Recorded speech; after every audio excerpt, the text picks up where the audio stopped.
Hi, ഞാൻ Dhanya. Dear കിച്ചണിലേക്ക് എല്ലാവർക്കും സ്വാഗതം. ഇന്ന് നമ്മൾ ചെയ്യാൻ പോകുന്നത് ഒരു എഗ് സാൻഡ്വിച്ച് ആണ്. അതെങ്ങനെയാണ് ചെയ്യുന്നതെന്ന് നമുക്ക് നോക്കാം. അതിനായിട്ട് ഇവിടെ 3 മുട്ടയാണ് എടുത്തിരിക്കുന്നത്. അതൊന്ന് ബീറ്റ് ചെയ്തെടുക്കാം.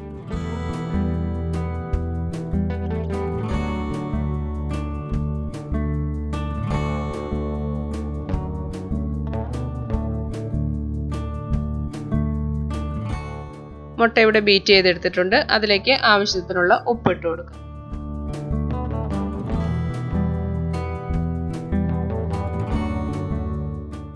രണ്ട് പച്ചമുളക് എടുത്തിട്ടുണ്ട്. അത് ചെറുതായാണ് അരിഞ്ഞിരിക്കുന്നത്.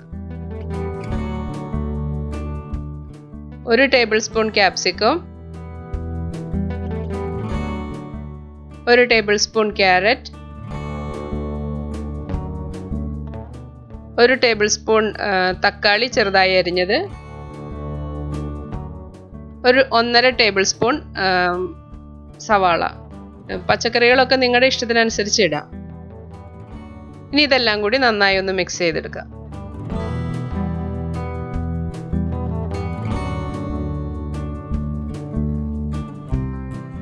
ഒരു പാൻ ചൂടാക്കി അതിലേക്ക് കുറച്ച് ബട്ടർ ഇട്ട് കൊടുക്കാം.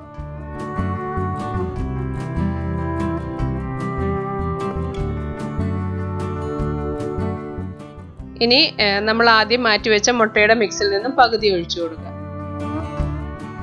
ഒരു സാൻഡ്വിച്ചിലേക്ക് പകുതി മുട്ട, 3 മുട്ട എടുത്തതിൻ്റെ പകുതിയാണ് എടുക്കുന്നത്.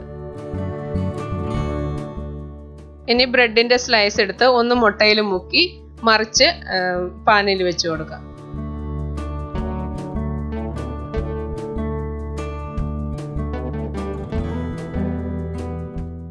മുട്ട ഒരു വശം ഇപ്പോൾ നന്നായി ഫ്രൈ ആയിട്ടുണ്ട്. ഇനി അതൊന്ന് മറിച്ചിട്ട് കൊടുക്കാം.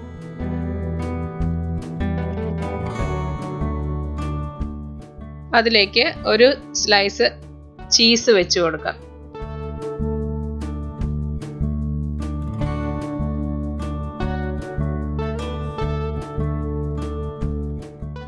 ഇനി മറ്റേ ബ്രെഡ് കൊണ്ട് അതൊന്ന് കവർ ചെയ്യാം.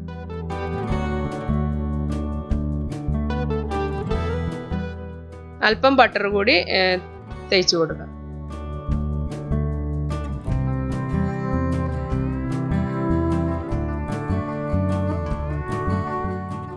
ഇനി ഒന്ന് മറിച്ചിട്ട് കൊടുക്കാം. നമ്മുടെ എഗ് സാൻഡ്വിച്ച് റെഡി ആയിട്ടുണ്ട്. ഇനി അതൊരു പ്ലേറ്റിലേക്ക് മാറ്റാം. ഇതുപോലെ തന്നെ അടുത്ത സാൻഡ്വിച്ച് കൂടി ശരിയാക്കാം.